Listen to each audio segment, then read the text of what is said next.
Okay, we're live. Hello and welcome to another episode of Innovation Exchange. My name is Harold Schultz Neto. I'm the CEO of Metanoia Digital. It's a pleasure to be with you guys once more.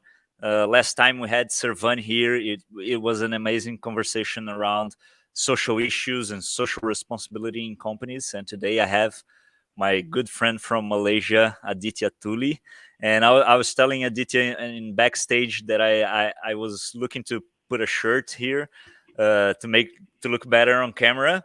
But we're experiencing record low temperatures here in Brazil. A lot of snow all over the south of the country, something we've never seen before. And we had record high temperatures in Middle East, floods in Germany. So climate change is real, people. So, as you might know, Innovation Exchange is all about making connections from all over the world with experienced professionals so we can exchange knowledge around innovation, digital transformation, and all these concepts.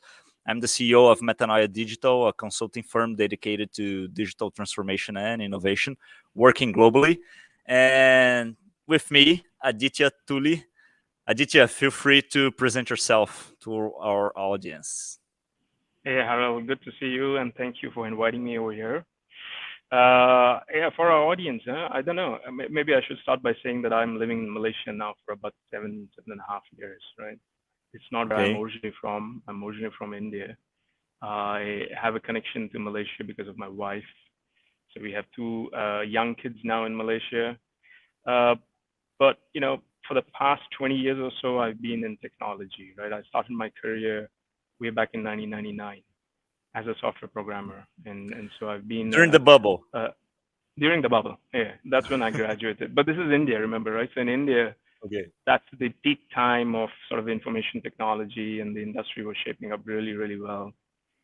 And yeah, I had such lovely experiences. I mean, I progressed from there to sort of project and product management, and eventually got into startups. And from startups, moved into innovation and entrepreneurship, and now into digital. And it's been such a fantastic journey, right? If I wasn't really a technologist, I really don't know what else I would do. I'm pretty useless at anything else. Let's put it this way.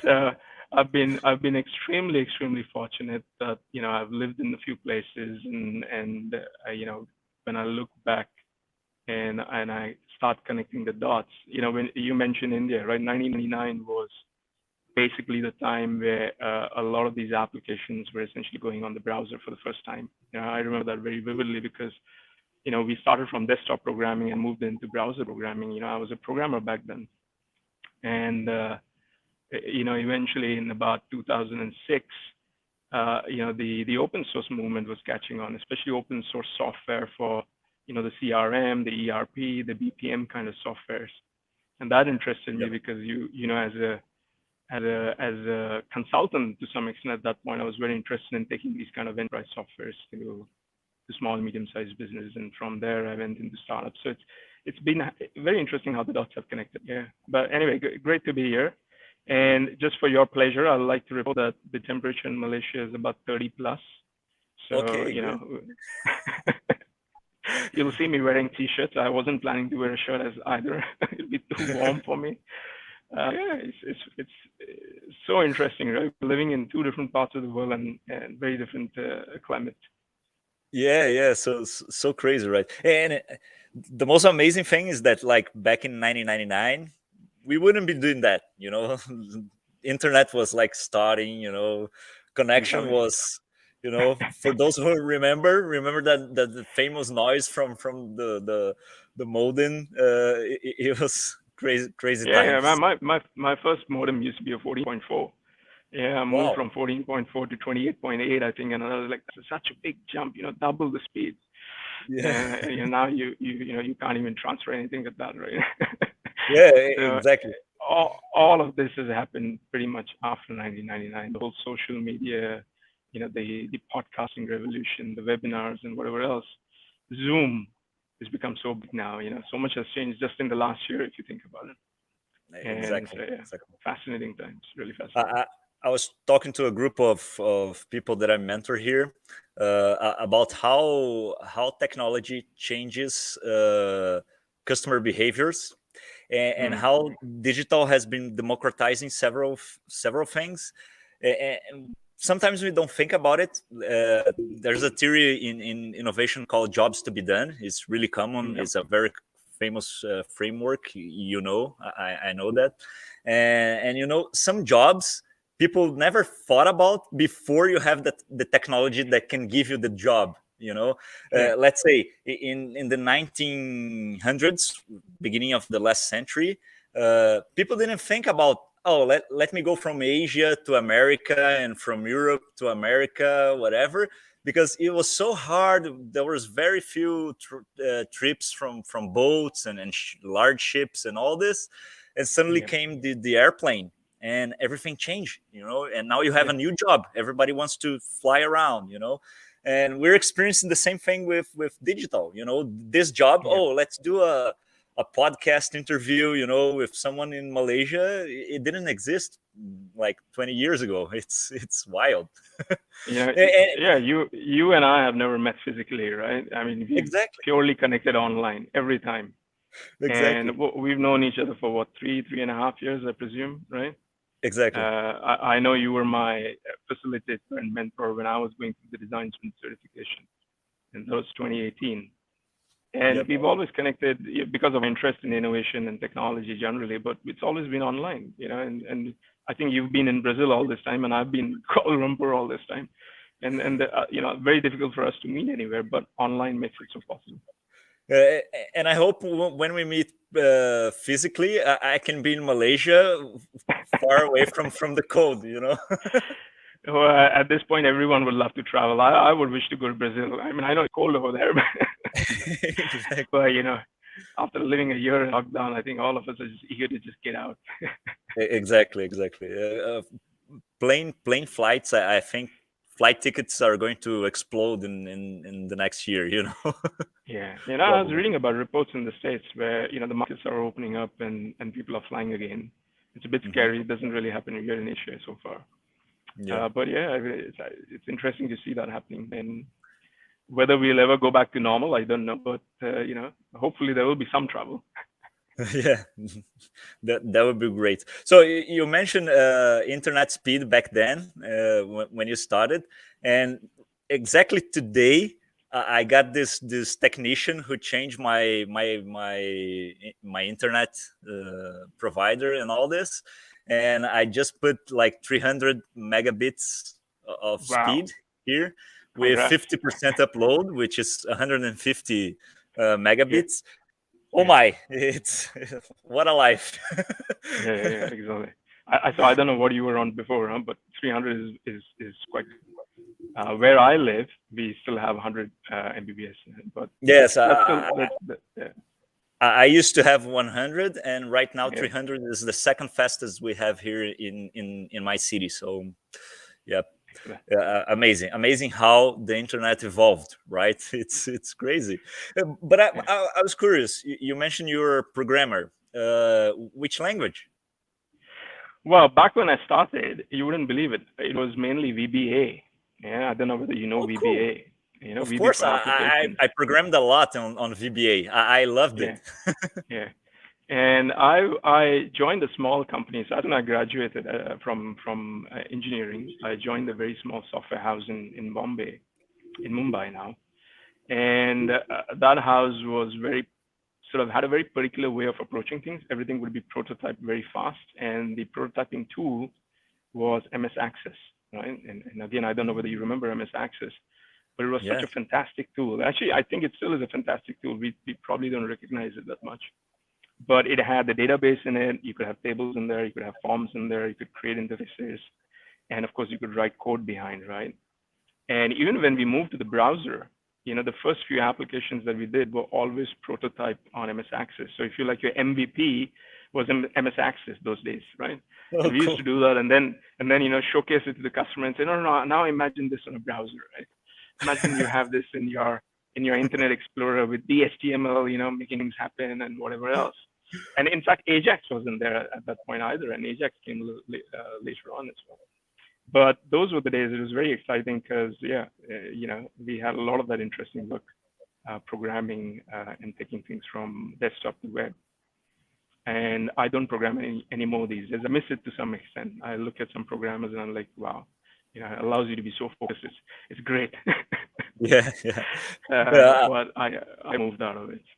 I was working with my startup team the other day, reviewing some of their coding and Yeah, all this, and I was thinking, oh my god, there's so yeah. much power in people who There's so much has power. this skill, so much I power. can't keep up with it. I can't keep up with it because the changes that have happened since then are just phenomenal. And I probably kept up all the way till maybe Ruby on Rails, that sort of stuff which is happening on the Hmm. web.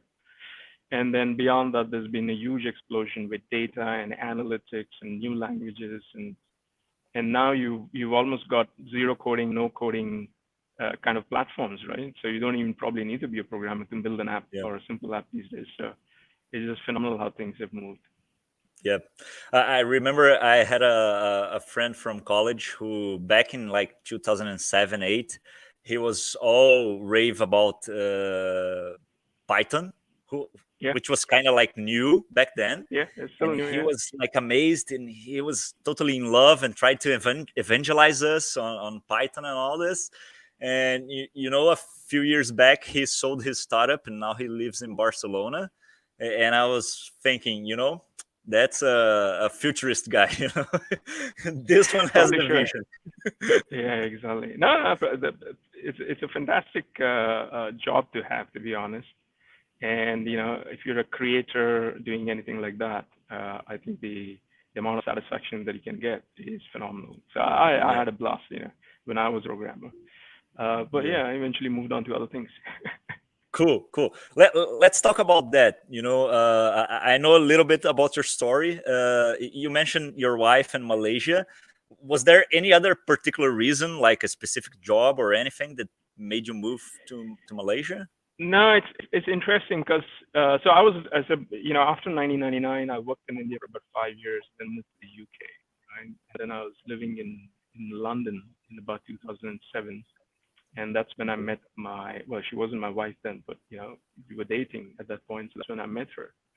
And in 2012 we got married, and we had one of our weddings here in Malaysia. And when we made that trip over here, I was just keen to see, what is the Malaysian market like? What are the opportunities in Malaysia? So I opened up some job sites, and one particular job really attracted me, and it was with a startup. And the way the job had been posted blew my mind because this was a startup that seemed like it had a global vision. It was trying to do something big, and I was amazed that this kind of an opportunity was there in Malaysia. And so I know that as soon as we went back to the UK after the wedding, I was still very keen to see how I could connect with this particular startup in Malaysia and see where I could help them. And that was my first foray. So I was sort of, working with this startup a little bit from from UK. And then eventually in 2014, I decided, you know what, maybe it's time to look into physically moving into Malaysia. My wife was very keen as well because she had aging parents and she decided to come back. And again, the stars aligned, like I said, been very, very fortunate. Cool, cool.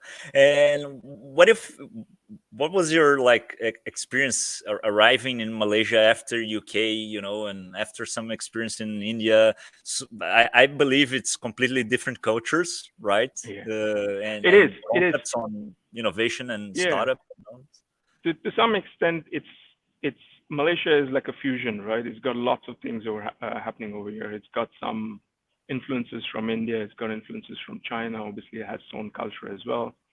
And so coming to Malaysia to some extent isn't that different from being in India because you still have the Indian food available over here. You still have, a lot of Indians in this place. You also have lots of, similar languages perhaps being spoken and so on. So that was there. And where Malaysia stands out though, in comparison to India, was it just seemed to be a lot more developed, right? It had a better infrastructure, lower population.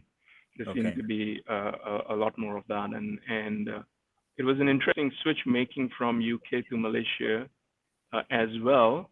Um, and I think the big difference for me was really in the mindset of how corporates typically work in UK versus maybe how corporates typically work in Asian countries. So things in UK are planned very well, and Okay. generally I would imagine in Europe are planned very well, and then a lot of that upfront thinking and planning happens, and then execution seems to be far more easier. Whereas over here, sometimes we probably don't plan things as much. We just jump into it and then figure it out as we go along, which is great. Which is great to some extent, because if you're in a startup land, that's exactly what happens, right? Yeah. Yeah. You jump off the cliff and you figure out what to do. But there is a bit of a difference when it comes to working in a corp culture, for sure. Okay, cool. I think you just gave me the reason why Brazilians are so passionate about lean startup, because you're like doing and just doing, let's go and Yeah, see what happens. And we have let's figure like it out. zero planning. Yeah, so but, but yeah, but I think that there's a huge influence also. I don't know. I can't say about Malaysia. Maybe you can help me out over there. But uh, concerning, let's say, like the steadiness of geopolitical and economic factors, because here in mm, Brazil we had like so many like politicians and stuff yeah, going on in the economy side, and a sure, new president drops the economy, the other one tries to get it back, then hyperinflation, then we have like yeah, military takeover, and yeah, full of ups and downs.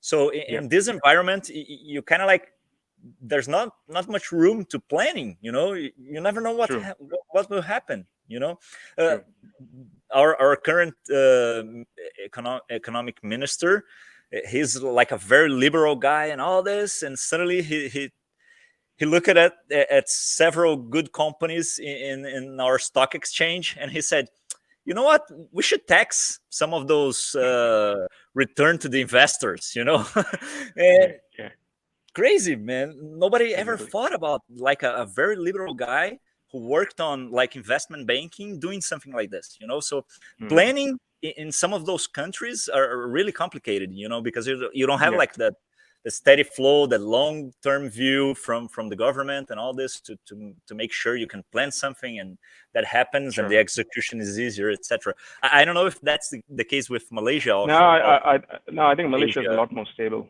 Malaysia is a Okay. lot more stable, and definitely a lot more stable economically.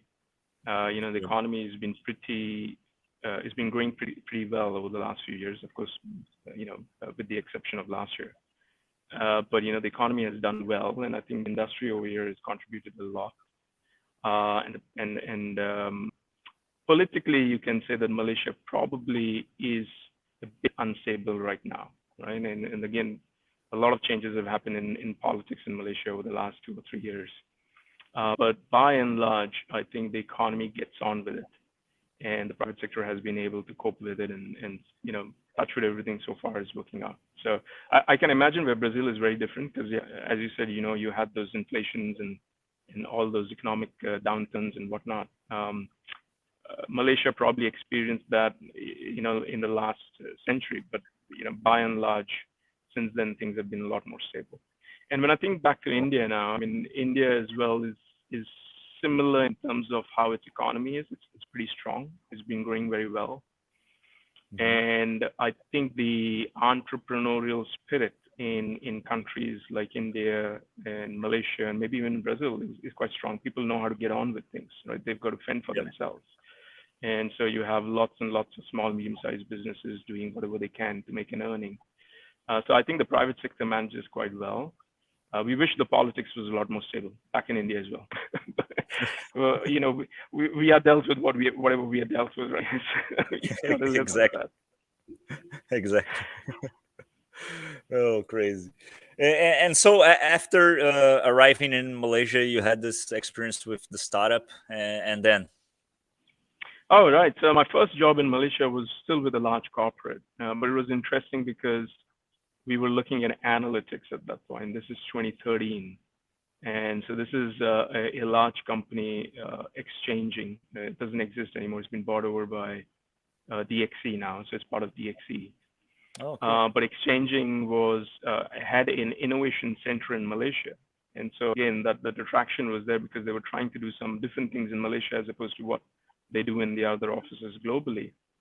and analytics was very new, and they were getting into the analytics game, and so I was very much into sort of products at that point.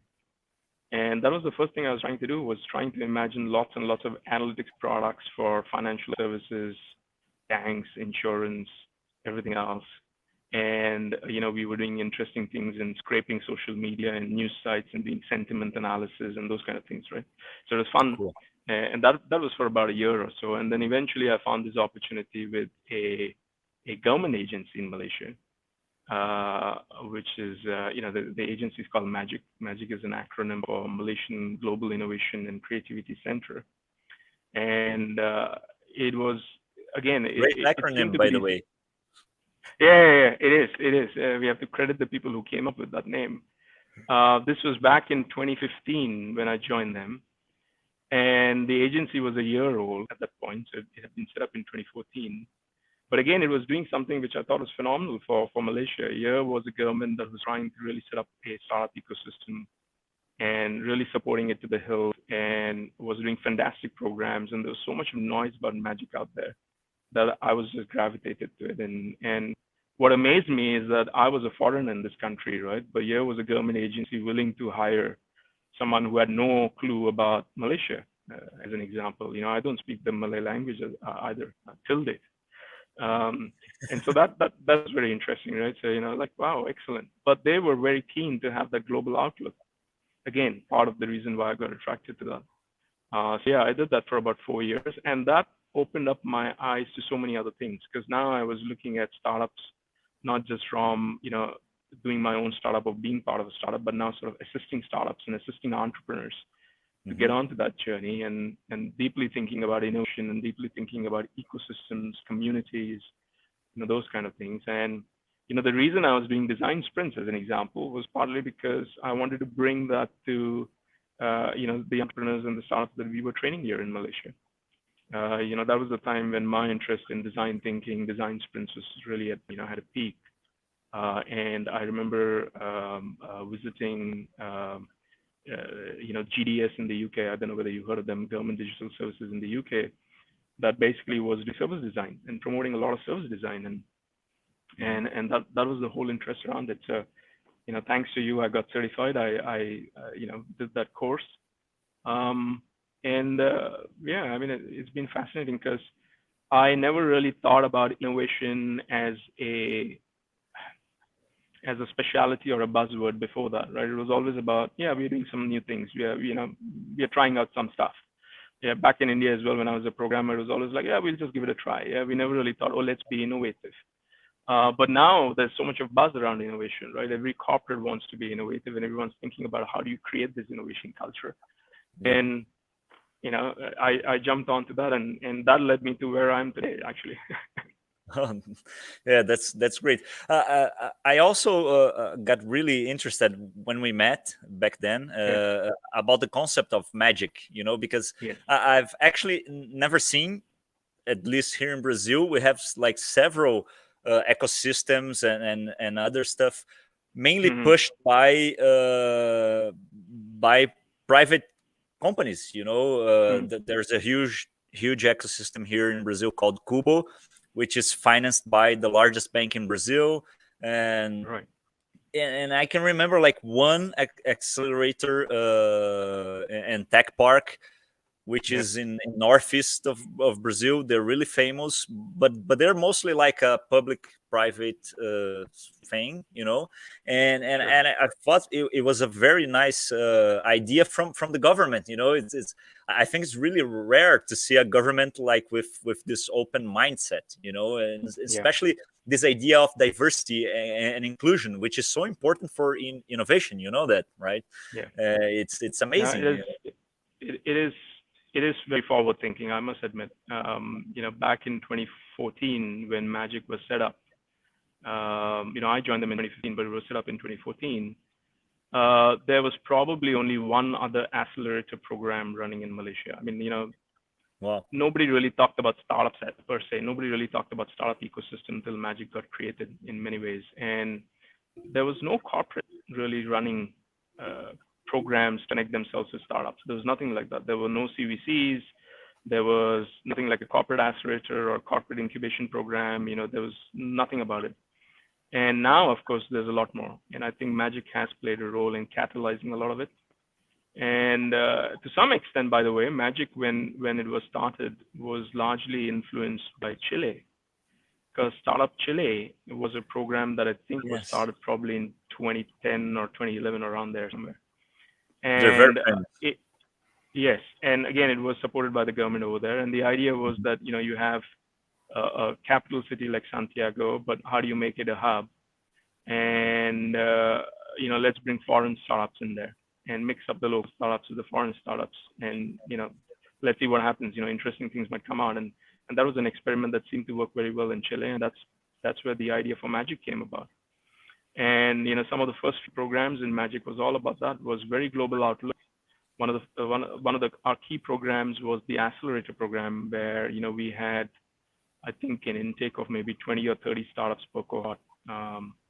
Wow. And it was a mix. It was global and local. In fact, the first few cohorts had more global than local. Wow, But that's there was a huge interest in Southeast Asia. A huge interest in startups looking into this region, which was also very fascinating, because I didn't realize it then that that Southeast Asia had so much of a good feel around it, and was a strong market in its own. But there was a lot of interest on that, and Magic, sort of piggybacked on it, and that led to various other programs. We had programs with Stanford University, and we had programs with, Techstars, and so on and so forth. We got into community building. It just took a life on its own. And the more, to some extent, it became a case of, we were so successful that we were being asked to do a lot more things, more than we could actually do. We simply didn't have the capacity to do it. But this is a good example of how success breeds more, right? And when I joined Magic, I actually was on the technology side, right? Because when I joined them, Mhm. knowing my background, they actually brought me in because, here they had created something exciting, and they were getting a lot of interest, a lot of people coming into the building, but there was no way to account for that. There was no digitization of it. And so I was brought in to look into how we can actually have a digitization of all this data. How can we actually report on our ecosystem much better? How can we actually have digital programs as well in the future? And how can we create this database that tells everyone how good Malaysia is as a startup ecosystem? And that was my foray into it, right? It was technology. And then eventually I got interested in programs as well, and started running a couple of things. That's cool. It's funny, this connection with your past and this work, because it reminds me a lot of the open source movement, right? And you mentioned you worked a lot with the open source movement and all this. Yeah. And Magic was basically like an open source movement driven by the government to Yeah. foster innovation and the startup culture, Yeah. And I was watching a very cool TED talk the other day, uh, talking about the impact of the open source movement into innovation, and that's something I Mm. think our audience must have in mind, is that when you leave like things more open and more collaborative, the chance for innovation is much broader. Yeah. I don't know if you heard the story, but the co-working space was built first on MIT during the Second Mm. World War, where they needed to come up with new solutions for the war. So they built like a tent in MIT campus, and they put it all their scientists there from many different areas. And instead of having like each one working on their specific field, they were always working together, like mingle, Yeah. between them. And it proved to be very powerful inside MIT. So when the war was finished, they said, you know what, let's leave it here, leave the tent Yeah. here. And now it's a building and all this, and Bose Corporation, the famous audio company, Yeah. was born there, and you see there's a power in making things Yeah. more like loose, open, and collaborative. I think that's Yeah. really No, important that's for absolutely true. I our think audience. innovation generally doesn't really happen in fixed structures. We know that, right? It Exactly. needs It needs fluidity. It needs that opening up. And in fact, open innovation probably is a good parallel to open source in that sense. For innovation really to happen, you need to be collaborating with others. In fact, one of the first things we used to always tell our startups and entrepreneurs back in Magic as well was never keep your idea too close to you, and always share your idea. And we created platforms to do that. We used to have literally a stage. We used to open up every, I think, bi-weekly, every once 2 weeks, and anybody could go up and pitch their idea, and there was an audience, live audience, that would critique you and pull out your all the threads of your idea and whatnot. But it would help you to enrich your idea before you actually did anything about it. And that sort of sharing is not really something that comes very naturally to Asians. I don't know about Western cultures. I think Western cultures are probably a lot more open, but it's something that Asians don't do naturally. And there's always Interesting. the feeling that maybe I'm sharing too much. There's a risk in doing that, or maybe I'll make a fool of myself, or whatever it is. Mhm. And so a lot of it is around mindset, and we used to do that in Magic. And now when we think about corporates, it's the same, right? Corporates working with startups, and we always say, no, we need to be opening up. One of the reasons I'm in a corporate back right now is because I'm allowed to do that. If that connection wasn't there with startups, I wouldn't be back in a corporate land. So fortunately, this corporate thinks differently, and they were like, we want someone to come from the startup space. And I think that's changing largely in various corporates now, where they're saying, well, actually, we want some of that. Yeah. and so it's been interesting, very fascinating. I think there are parallels between open innovation, open source, those kind of things. Yeah, Brazil is kind of like a very collaborative culture. Mm. We are very easy like to get along with one another, and all this, but we have a lot of suspicion because Latins in general are not like trustworthy, or at least in our own mindsets, Okay. and I even know about several cases from friend of mine and all this people who got like ideas stolen, and projects that investors that wanted to put money and then build the project. It's Mm. like some crazy stories that we kind of like don't see in the stories from Silicon Valley and Europe, or Yeah. at least we see much less. Yeah. But anyway, it's like the startup world says, if you're not capable of executing your idea, you're not the one to be building it. Let someone else Exactly. build. Exactly. Uh, It's all in the execution. I mean, the idea is, something can remain on paper or a napkin, but when it comes to execution, that's where it really matters. And exactly. what's interesting is that by sharing, you might actually find collaborators, or you might find investors and angel investors, definitely. And who knows what other opportunities might come to you. So I think there's more to be gained by opening up rather than sort of keeping everything to yourself. And I think where it differs a little bit is exactly what you mentioned, right? In Silicon Valley, if somebody runs away with your idea and actually does a pretty damn good job at it, they would say, "Wow, well done," right? Versus, perhaps in some other cultures, you'd be like, "Shit, why didn't we do anything about it?" So, you can't discount the fact that they did all the hard work, and they did the execution piece, and I think execution matters more than just citation. Yeah. Exactly. Perfect point. And now you mentioned you're in the corporate world, and I promoted this event talking a lot about agriculture, and you're one of the Mm. leading companies in the world. Uh, Tell us a little bit how this journey has Yeah. So okay. been. So I work for a company called Sime Derby Plantation. We basically are a large planter for palm oil. If you know, palm oil is very big in this part of the world, and we are one of the largest suppliers for certified sustainable palm oil in the globe. About 20% of, or 18 to 20% of the global sustainable palm oil really comes from us. Wow, that's amazing. And we are a fairly large organization. We have obviously lots of land where we grow all these palm trees. And Hmm. then we also have our own factories, our refineries, where we do the end products. Oh, So the lands a are lot of all the based in Asia.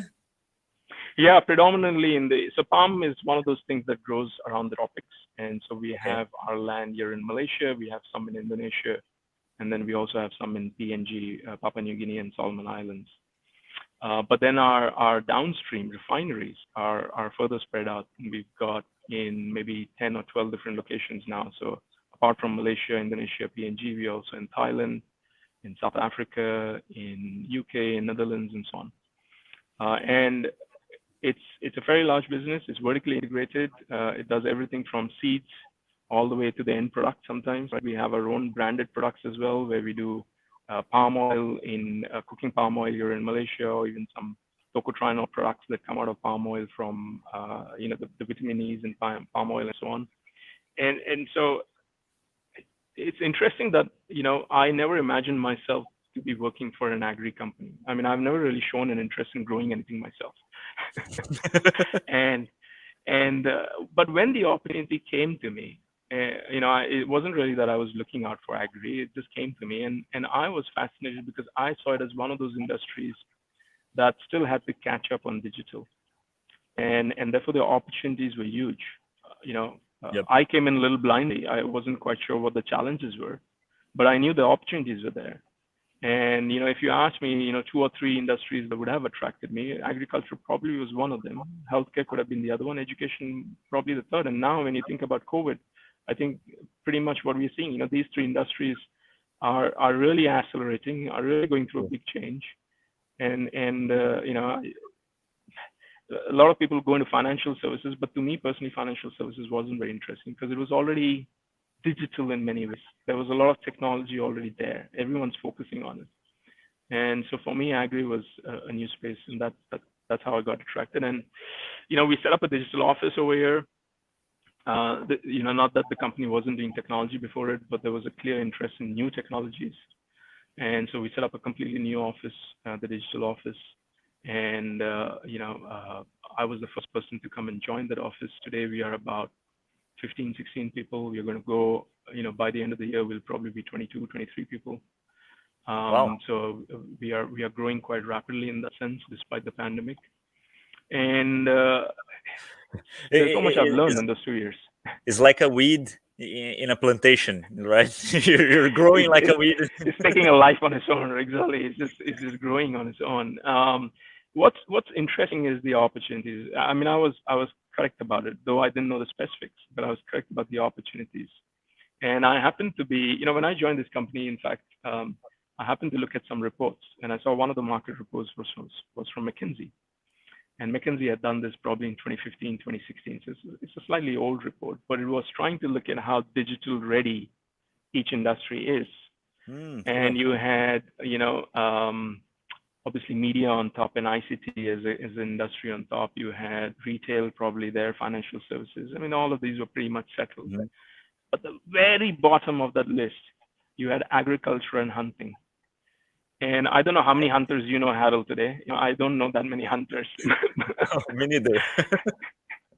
But the fact that agriculture was the bottom of it was absolutely where I thought was, yeah, exactly.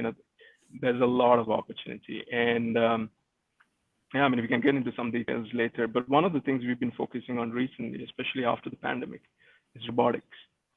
Yeah, and again, this is something that I haven't really seen or dealt with myself before. But I'm learning so much, and it's fascinating how we are trying to now think of new machines, autonomous machines, in a very difficult, challenging crop and terrain. Yeah, I can probably explore a little bit more on that topic, if you're interested. Yeah, cool. You mentioned like this report from McKinsey that there's a concept from the IMD business school from Switzerland called digital Vortex. Where they map like the industry, they kind of like do this hurricane drawing, and that's why the vortex. And you have like the industry that are most impacted and most like and that has the impact faster. So the ones who are closer to the center of the vortex are the ones that are mostly changing faster concerning the digital transformation pace. And it's quite interesting because agriculture is very far, from the vortex. So it doesn't acquire a lot of digital technologies. Neither is that impacted like, let's say, media and financial services, just like I mentioned. Sure. It's a very cool concept. I like it a lot. I'll then, but by the end of this broadcast, I'll add to the description here on YouTube, so everyone that Sure. is watching us can check it out later. Yeah. But that's interesting. You mentioned robotics as one of the technologies that you're exploring, and you mentioned that it's a difficult crop to work on. I think it's nice for you to give a sense of what does Sure. that mean for our audience, and then explain why Well, robotics. You know. yeah. Okay. So it's a tree crop, right? Palm oil trees are tree crops, and I don't know whether you've seen one, but they typically grow 25, 30 years. That's like the economic lifespan of a particular tree, and you'll be harvesting the tree year round, right? So it's not like you The whole harvest year. it once. Yeah, the whole year. Okay. So from flower to a fruit bunch is probably about 5 or 6 months. Okay. But there are different flowers every time, and so you're harvesting year round essentially, and it's not like your annual crops, right? Your annual crops like wheat or rice or corn, where you harvest every season and then perhaps you have to regrow the next season. It's nothing like that. It's very different. But also, it's a very sturdy crop, which means that it can grow on flat lands, it can grow on terrace surfaces.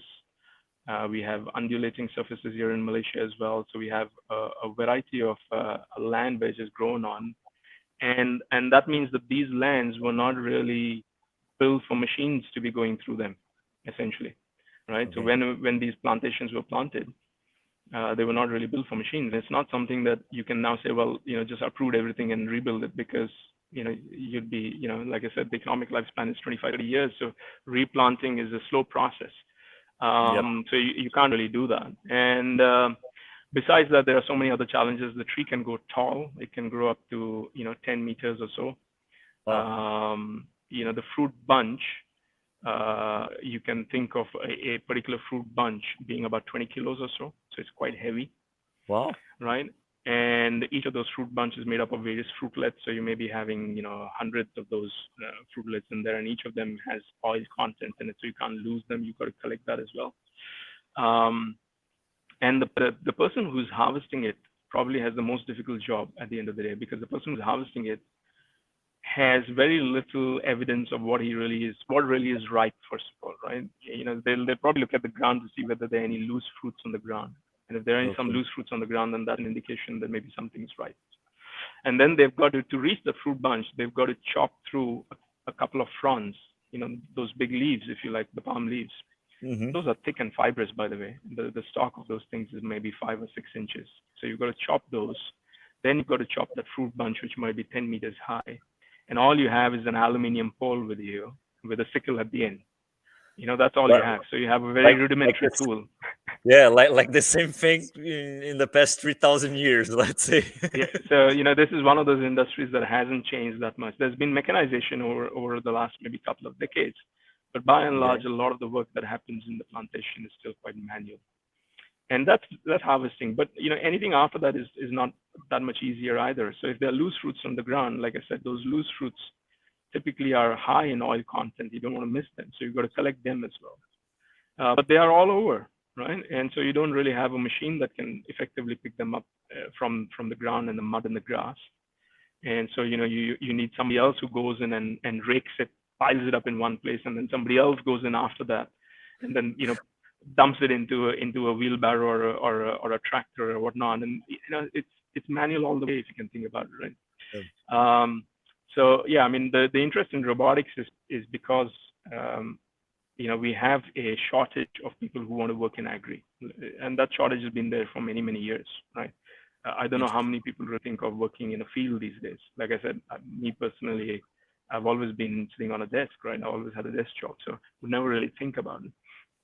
And so we have a shortage of workers, and the situation got worse last year with the pandemic, with the borders closed, because a lot of people that work in agriculture typically happen to be foreign, right? In Malaysia, they Mm. happen to be coming from places like Indonesia and India and Bangladesh and Nepal, and so you don't have the movement of these workers coming into the farming sector or the agricultural sector anymore.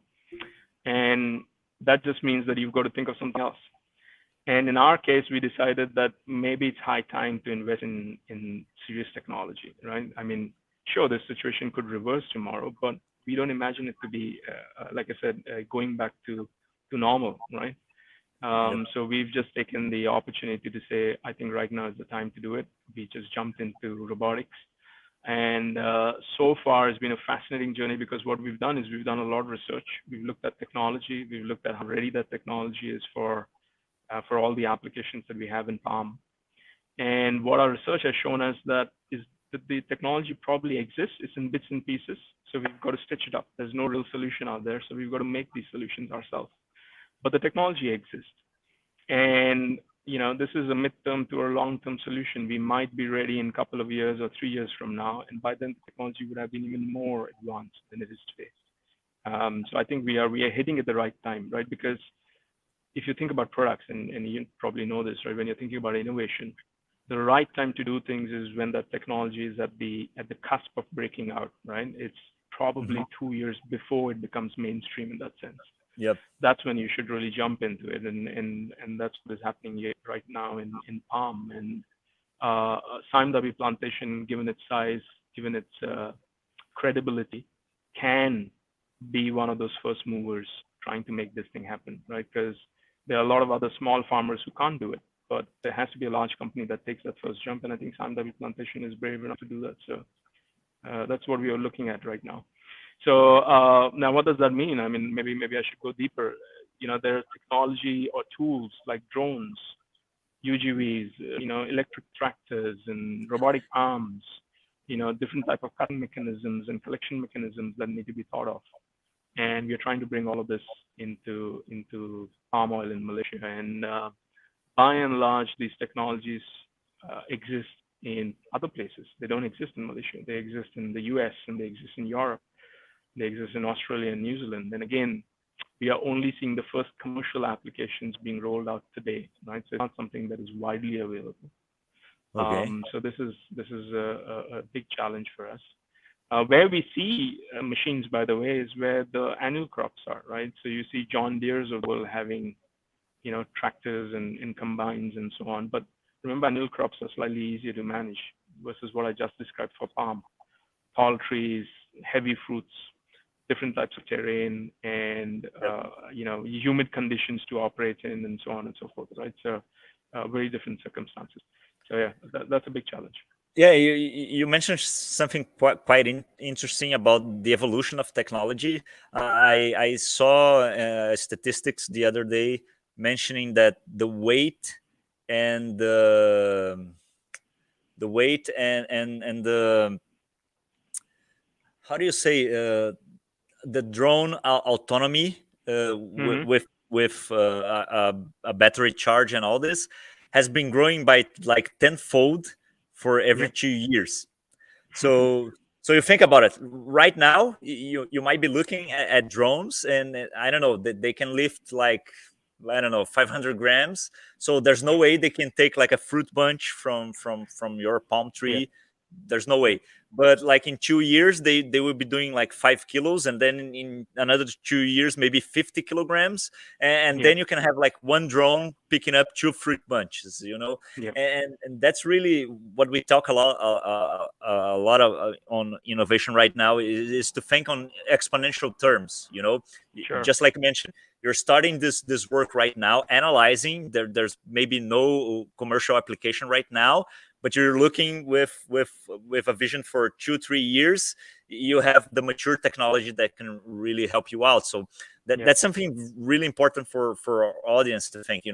Never think about how it's going and in linear terms. Always think about the leapfrog that can happen in this industry. And today might be drones, tomorrow might be the UGV that you just mentioned. Who can climb and all this stuff. I don't know. And it's really interesting. Another thing that you mentioned that got my attention is maybe the lack of a player who stitch some stuff, right? And I think that's something really powerful when we think about innovation, is because many times the innovative solution for your industry is already available in another industry, in another Mm. context of business, and maybe you have parts of those solutions in different countries, different contexts of industries. And what you actually need to do as an innovator, you need to stitch them all up, and create a new solution for you. And I think that's Yeah. really powerful. No, we have taken inspiration from things that exist outside palm oil, right? So we've seen, for example, some of the solutions that now exist for harvesting apples or strawberries and those kind of things. And like I said, completely different context, but at least we know what kind of technologies have gone into building those solutions. And we've taken inspiration from them, heavy inspiration from them. And we are connecting to the same players in some instances now, talking to them about coming into palm oil. So yeah, I mean, definitely look out for how these things rapidly scale and become possible. And just talking about drones for a second, right? I mean, drones are not necessarily a new concept. I think Yamaha had a crop dusting drone maybe in the 1980s. Obviously it may not have been the most efficient crop dusting drone out there, but they had that drone back then, and it's just taken a long time for that drone really to become a tool can be used in agriculture. And even then, the first place where it went into was still your annual crops, the rice fields and the corn fields and so on. Mhm. And only now we are thinking about it in palm. I mean, if I think about drones in palm, I think the journey really started in 2015 when, we were using drones for surveillance and scouting and, proving our sustainability credentials, making sure there were no forest fires, those kind of things. And then you had better cameras come up on top of those drones. Yeah. So with those cameras now you could do far more granular mapping and you could do tree count. Yeah. Because Cool. Sime Derby plantation, as an example, has 600,000 hectares of planted land, right? If you Wow. had to keep count of all the trees in that land, that's huge. You're talking about 80 to 100 million trees. But the tree count matters to us because it determines how we plan our things and how we procure, let's say, the right amount of fertilizers and so on. So, we started using drones for getting that tree count. That's sort of the next thing that we did. And today, so now all of that already exists. It's already proven. It's already done. Today, we are sort of emerging with a couple of new applications, which is around spraying, spraying of our herbicides and pesticides in plantation. And the limitation with drones today is that the drones typically happen to be 16 liters payload capacity maximum, right? And a flight time actually with 16 liters payload capacity, in fact, is probably just about 10 or 11 minutes. Now, again, that might be okay if you're doing blanket spraying on a rice field, but when you're talking about, sort of point-to-point spraying of every tree in a palm oil over Mhm. thousands of hectares, you Mhm. can imagine the number of batteries and the recharging that is required just to keep those drones flying, right? So we are doing these things right now. It's not the perfect technology, but we are getting into that space already. So this is sort of the emerging space. Wow. And I think we are experimenting as well. So you can almost think about what's existing, what's emerging, and what's experimenting. And what's experimenting is drone as a platform that potentially can carry other payloads for us. So can a drone help us be under the canopy, under the tree growth, if you like, and can scout for us the right bunches that need to be chopped, because they're ripe enough? Or can it even actually have a cutter at an arm that does the job for us? And this is very experimental. This is something that, as I said, is going to be challenging because the fruit bunch is huge, right? But this is something that's experimental space, and I think, I mean, I'm confident in the next 2 or 3 years it'll be there. Yeah, Wow. so these things that we're talking about experimental today will become emerging in the next 2 3 years, and soon after that will be done and dusted. Yeah. Yeah. Right. So Amazing. It's amazing to see your example is the perfect case about technological convergence, mm, which is also something we try to bring a lot to our customers. When you mention you're a guy with like the pole to push the tree and the fruit bunch and all this, and to cut the leaves, then he might have, I don't know, like a tractor where he moves around the trees and then cut. You have two specific tools that are doing the job for like 2,000, 3,000 years, but they're disconnected. And now what you're talking about is like you have drones, you have computer vision, you have AI to empower that computer vision, you have yeah, internet connection and all this. So all those technologies together can like improve by I don't know, tenfold your productivity or something like that in the future. It's Absolutely. amazing to see in a real case scenario how this convergence of technology can really be empowering, right? Yeah, and your machines could be operating longer than a typical human can withstand, right? I mean, us 5 6 hours of hard labor, and we need the rest, but machines can operate. So you can Exactly. potentially have machines operating maybe even 24/7 in the future. Who knows? On a plantation, I mean, and so you have that productivity gain, but also with machines, you're getting a lot more data back, which makes it very interesting because now you suddenly have a lot more information about the growth rate of your plants, of your trees, of the crops on it, and so on and so forth. And that just means that you're so much more precise now in terms of what each tree needs. Yeah, you can treat each tree individually versus right now what happens is like, I think this whole field needs, half a kg of fertilizer per tree. Just go ahead and just do that, right? That's not Yeah. precise enough, but you can get a lot more precise with that data that's coming back to you. So I think yeah, it's a convergence of, as you said, data, robotics, AI. It's just amazing what potential opportunities are there in the future. Well, that's amazing. A question that got to my attention is this certification for sustainable palm tree and all this. And ESG is all the hype right now. Everybody's talking about it. Every company wants to Yeah. become an ESG company, etc. How did that come up inside Sime Derby? What was the motivation for that, and how was that movement? What does it actually mean to be like a certified sustainable palm Sure. plantation?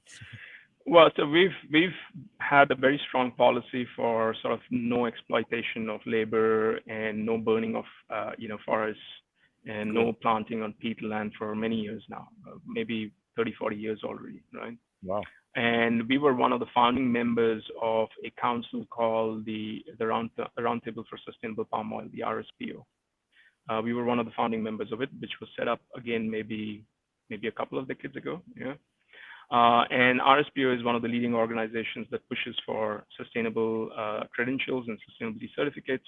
But then each country, Malaysia, Indonesia, have their own certification as well. So we need to have that certification as well. So there's a whole process to prove that you really have all your operations ready to be certified sustainable.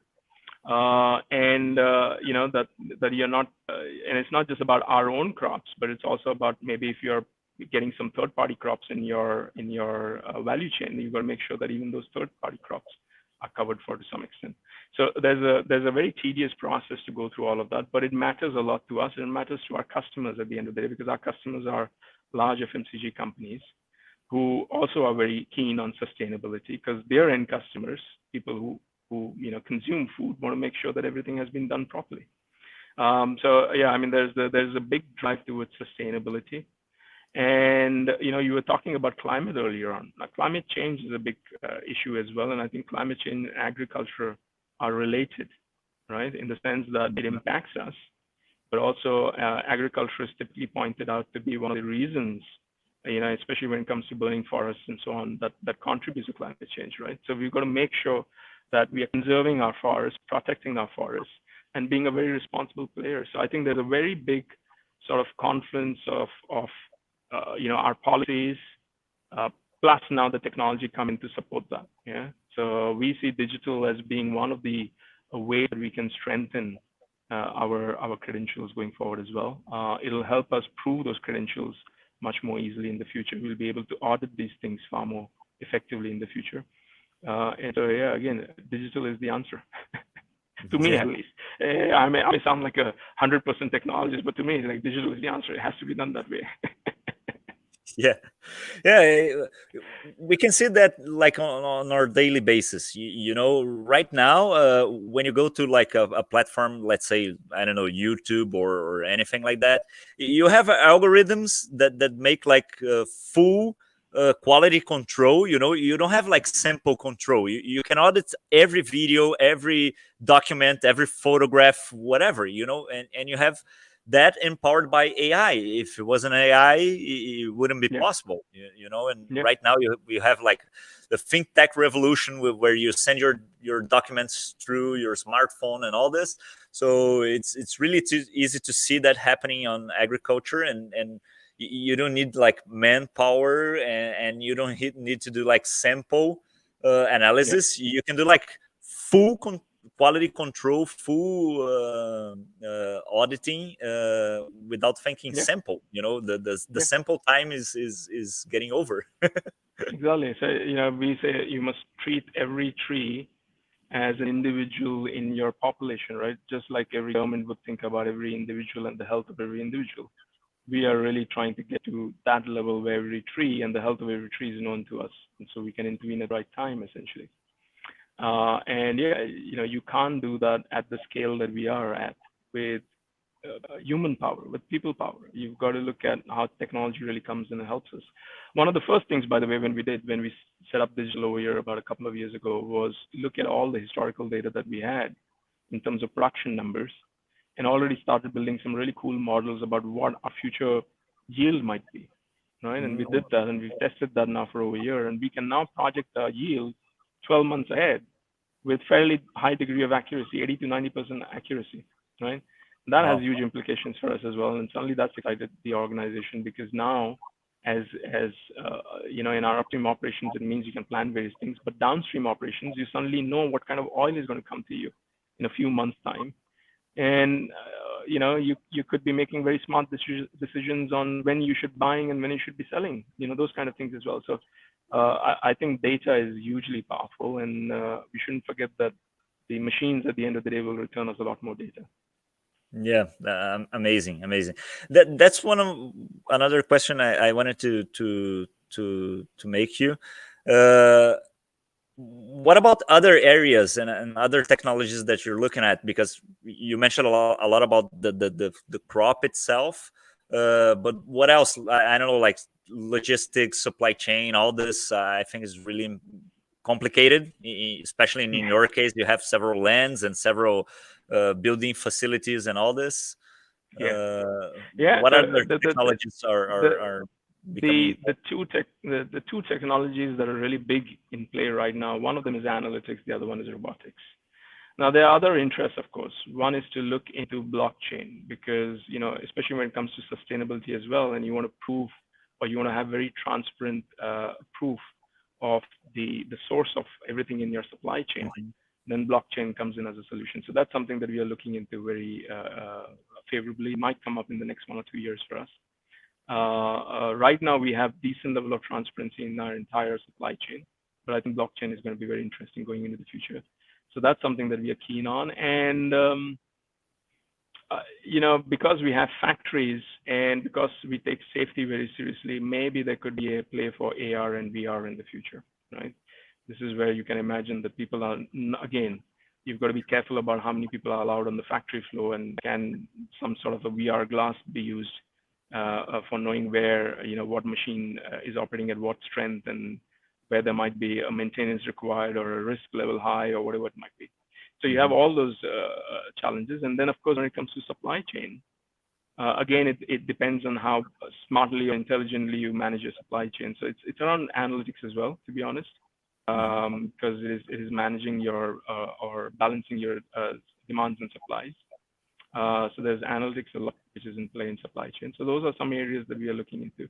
In fact, we have 4 or 5 clear domains. 5 clear domains when we set out, we said one of those domains is around agriculture as in the upstream part of it, right? This is where we grow our plants and, let's just call it precision farming. This is where we'll get very precise.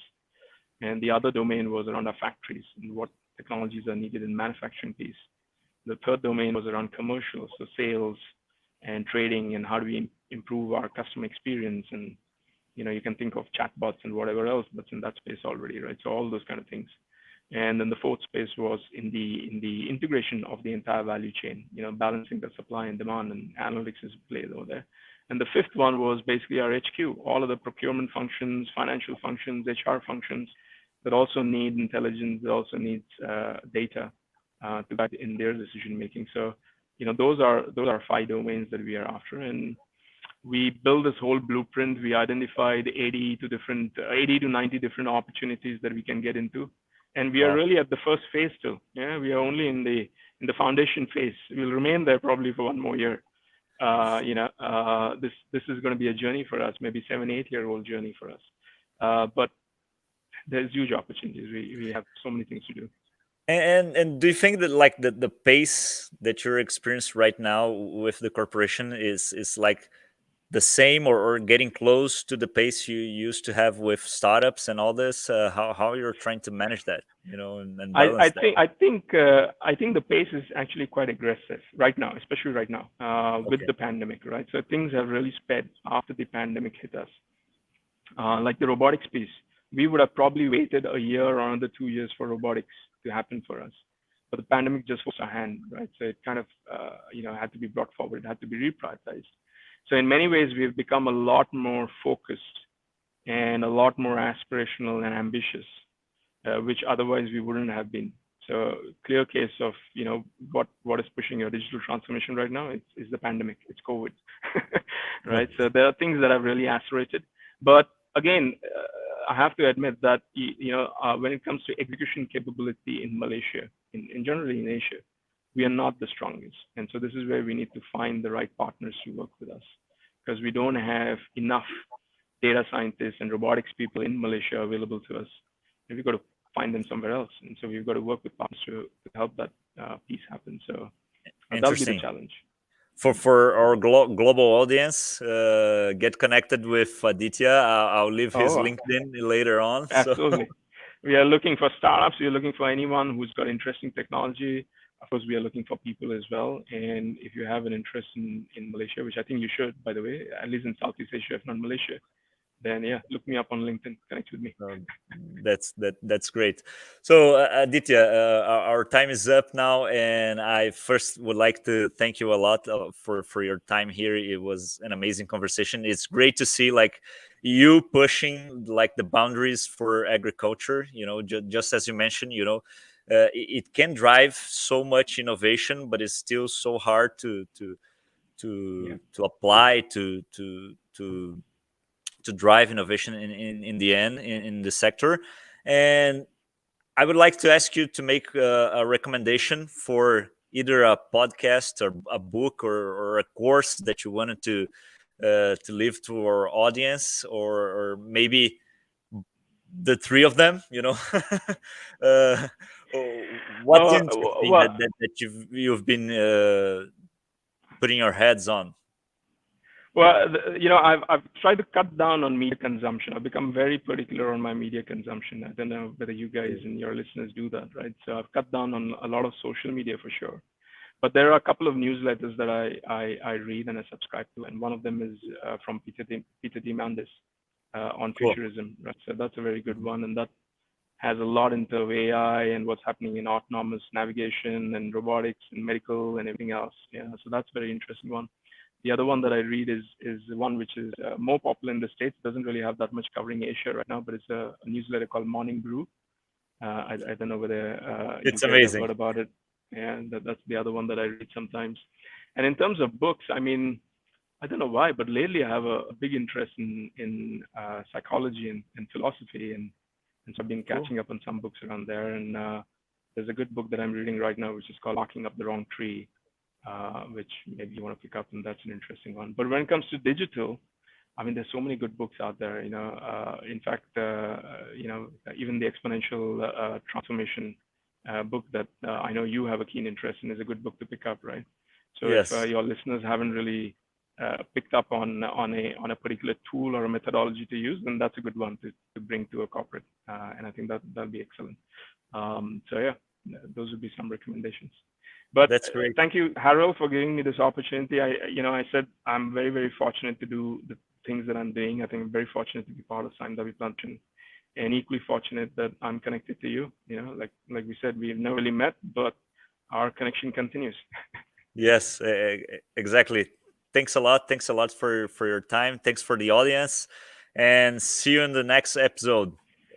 Bye bye, I look forward to Aditya. future episodes. Take care, man. Bye. Bye bye.